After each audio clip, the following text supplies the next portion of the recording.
We talked earlier about Punk, and we mentioned Collision in terms of Punk, but I want to talk about it just as another wrestling show for them. They're running Wednesdays, doing Dynamite now.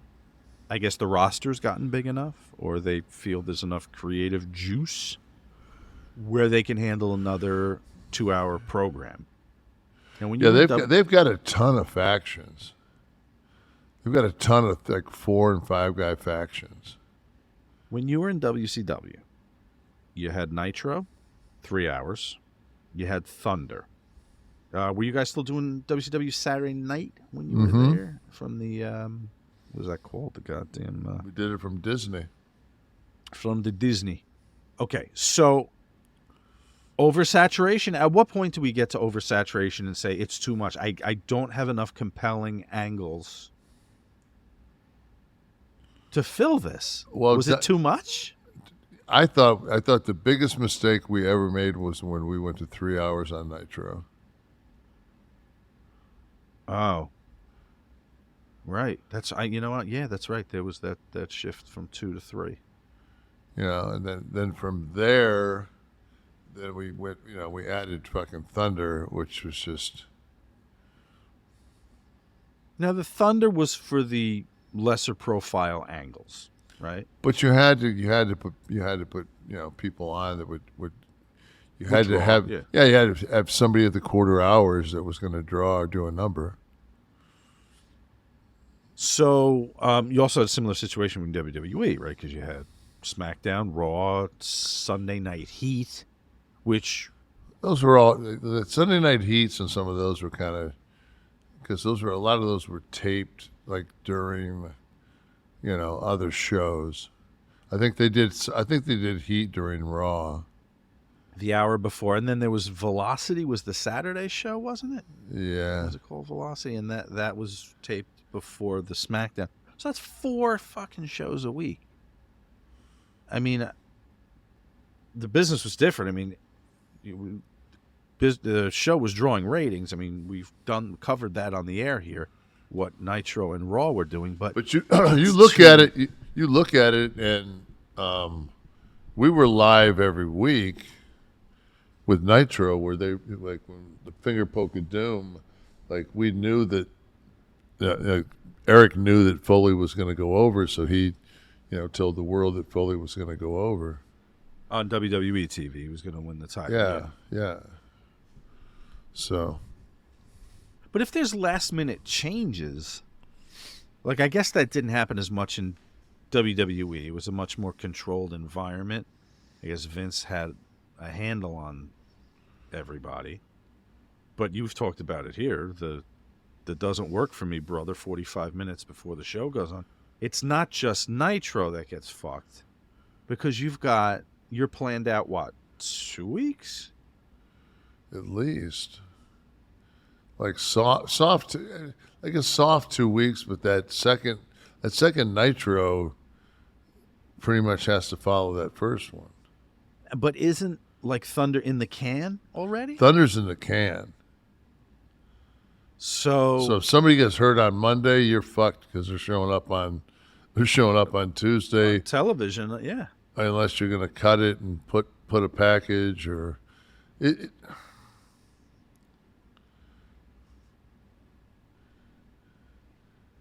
Put it this way: it's like having a 15-inch cock. It might look fucking. I hate it. It might look good on paper, but I promise you, you're only getting fucking 6 in. 7.5 if you got her propped up on a Liberator. Oh. I mean, now, I don't mean to... Once you fucking hit their cervix, I mean, there's nowhere else to go. Fuck. That's it. I don't mean to suggest that AEW is necessarily at this point yet, but it's a discussion that has to be had. How much can my additional TV support my product? So they clearly feel it can. 2 hours on Saturday. It's not going to be anything different. It's just going to be additional wrestling. More of the roster can expand a little, maybe higher. Add to the roster. And my answer is always the same: is a really adult orientated show with fucking at least FX quality sex, and stream it for $5.99 a month, whatever, just to throw another hour out there and have a show that's just.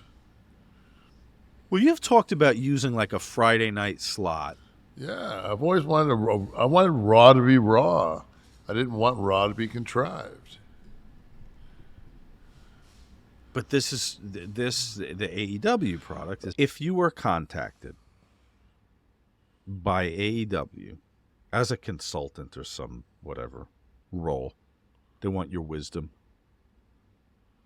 What would you tell them, having worked in two companies that had a ton of TV time and I think suffered from that? What would you tell them to keep in mind if they're going to pursue expansion? Biggest problem AEW has is they don't run house shows, and their talent doesn't get enough ring time. That's their biggest problem.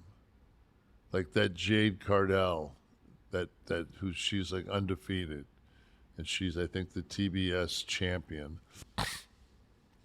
She's got an amazing look, but if it was my company and she was my prospect, I would have her twice a week as part of her deal somewhere at a Gracie Jiu-Jitsu place, learning how to be a fucking legitimate Jiu-Jitsu fucking artist, because then that way there, she's just a machine. She becomes Brock. She's not improving. Her offense isn't improving. Her punches aren't improving because she doesn't get enough ring time. So what you have to do is you have to expand her horizons and make her even more formidable by giving her an actual fucking mixed martial arts skill. And does the house show model not work anymore? Like, would you avoid it, or can they start doing house shows? Or is it just too much? I think you have to. Even if for no other reason, from a training standpoint, Absolutely. And an experience standpoint. Absolutely. Either that or you've got to build a fucking facility with 6 or 7 rings, and you've got to rotate people in there, and So what am I looking at here, Steve? Are these house shows? Zoom in there. What am I looking? These are dates. Let's see here. Okay, so these are not tapings. I'm looking at House Rules tours. Okay. What are the dates though? June 2nd, June 3rd. How often do they run? So 2 days that week. We got 27th, 28th. Okay, so 3 shots a week am I looking at, right? TV, and then 2 houses. Is that the formula? Which is fine, except you don't have. I'd like to see the actual. They have their whole roster on the card. So Orange Cassidy will be in Huntsville. It looks like Darby will be in Tupelo, and is that Adam in the front with Daniels and that? It's so small on my screen, I can't see. Yeah, that's the whole thing. Is okay. So yeah, each one of these people are going to go to one show. So they're going to get a house show in, hopefully with the person that they're going to work TV against, so they can get a run through. But